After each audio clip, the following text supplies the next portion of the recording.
Bonjour et bienvenue dans cette nouvelle vidéo où nous allons découvrir ensemble les 3 meilleurs échafaudages du moment, chacun avec ses particularités pour s'adapter à vos besoins spécifiques, que vous soyez bricoleur du dimanche ou professionnel aguerri. Avant de plonger dans cette analyse, un petit rappel, si vous appréciez nos contenus, n'oubliez pas de vous abonner et d'activer les notifications.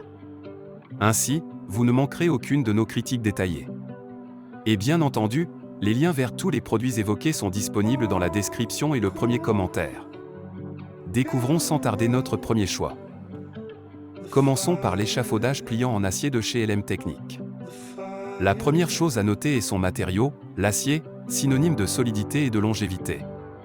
C'est un équipement robuste, conçu pour un usage général, et il ne nécessite pas de batterie ou de pile, vous épargnant ainsi des soucis supplémentaires. Cependant, l'absence d'informations sur la disponibilité des pièces détachées pourrait être un point à considérer si vous prévoyez d'utiliser cet échafaudage sur le long terme. Passons maintenant au modèle de chez Vuno, un échafaudage en aluminium qui brille par sa polyvalence. Il peut se transformer en échelle, en escabeau ou en échafaudage, offrant ainsi une adaptabilité remarquable avec 6 positions de hauteur ajustables.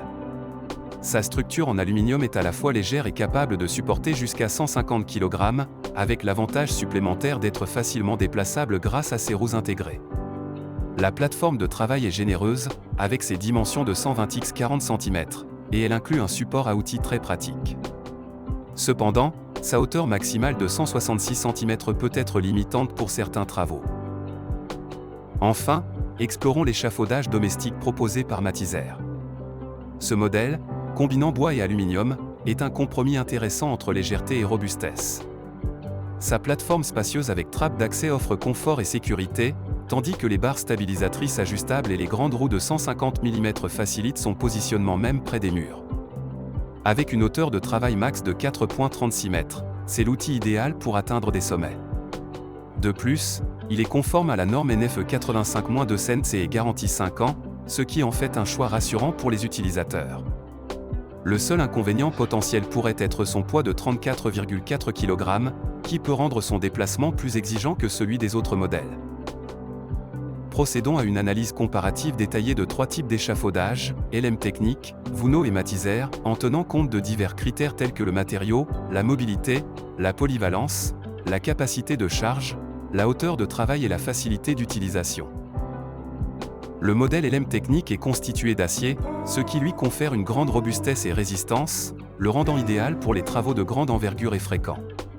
À l'opposé, le Vuno est fait d'aluminium, ce qui le rend à la fois léger et imperméable à la rouille, rendant son déplacement et son entretien plus aisés. Le Matysère, lui, mêle le bois à l'aluminium pour allier stabilité et durabilité tout en restant assez léger. Concernant la mobilité, l'LM Technique est moins pratique à déplacer car il n'a pas de roue et est conçu pour rester fixe une fois installé. Le Vuno est extrêmement mobile grâce à ses roues et sa structure légère, facilitant le déplacement et le repositionnement. Le Matysère, bien qu'équipé de roues de grand diamètre qui le rendent mobile, pèse plus lourd que les deux autres. En termes de polyvalence, l'LM Technique est assez basique, sans fonctionnalité supplémentaire. Le Vuno est le plus adaptable, pouvant être utilisé comme échelle, escabeau ou échafaudage et ajustable à différentes hauteurs. Le Matysère offre une plateforme ajustable et des barres stabilisatrices, mais n'atteint pas la polyvalence du Vuno. Tous trois peuvent supporter une charge maximale de 150 kg, ce qui est dans la norme pour des travaux domestiques et semi-professionnels. Pour la hauteur de travail, l'LM Technique ne fournit pas de données précises, mais son design pliant laisse supposer une hauteur moindre. Le Vuno peut atteindre 166 cm, convenable pour des travaux intermédiaires, tandis que le Matysère surpasse les autres avec une hauteur maximale de travail de 4,36 m. La praticité de l'LM Technique est mitigée, bien que sa solidité soit un atout, son poids et sa complexité de montage peuvent être des inconvénients. Le Vuno est très commode grâce à sa facilité de mouvement, sa grande plateforme et son support pour outils. Le Matysère, malgré une plateforme généreuse et des réglages précis, peut se révéler moins maniable dans des espaces restreints à cause de sa taille. En résumé, l'LM Technique est préférable pour des travaux importants et peu mobiles, le Vuno est idéal pour ceux qui recherchent la facilité de déplacement et la polyvalence, et le Matysère conviendra aux tâches en hauteur demandant une plateforme stable et sécuritaire. Si cette comparaison vous a été utile, n'hésitez pas à mettre un j'aime, et pour plus de contenus instructifs comme celui-ci, abonnez-vous à la chaîne.